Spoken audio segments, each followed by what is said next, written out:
యేసుప్రభు ఏం చెప్పాడు? ప్రయాసపడి నా యొద్దకు రండి, నేను మీకు విశ్రాంతిని ఇస్తాను. అంటే ఏం చేయాలి? ఇప్పుడు చర్చికి వచ్చి శుభ్రంగా పడుకోవాలి, అంతేనా? అంతేనా కాదా? నేను సాత్వికుడను కనుక మీ మీద నా కాడి ఎత్తుకొని నా యొద్ద నేర్చుకొనుడి, అప్పుడు మీ ప్రాణములకు. అంటే దేవుని పని చేయకుండా, దేవుని కాడి మోయకుండా, దేవుని బాధ్యతలు తీసుకోకుండా నీకు నిజమైన విశ్రాంతి దొరకదు, నిజమైన సంతోషం దొరకదు, నిజమైన తృప్తి దొరకదు. యెహోవా నా కాపరి, నాకు లేమి కలుగుదంటే ఆ మాట ఊరికి చెప్పుకుంటే అవదు.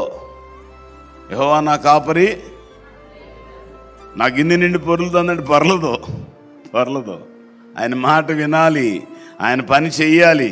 ఆయన అప్పగించిన బాధ్యతలు నువ్వు నెరవేర్చినప్పుడు నీవు దీవించబడతావు. నీవు లోటులో నుంచి, అగాధంలో నుంచి, లేకపోతే దిక్కుమాలిన స్థితిలో నుంచి పైకెత్తబడతావు. నీ గిన్నె నిండి పొర్లుతూ ఉంటుంది. It keeps on flowing. అది ఎవరు ఆపలేరు ఇంకా. హల్లెలూయా.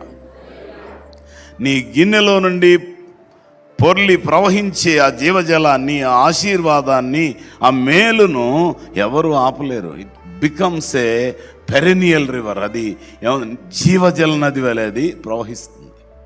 లోకంలో ఏ నదులైనా ఎండిపోతాయేమో కానీ నీ కప్పులో నుండి, నీ యొక్క గిన్నెలో ప్రవహించే ఆశీర్వాదం అది ఎప్పటికీ ఆగదు. హల్లెలూయా, హల్లెలూయా.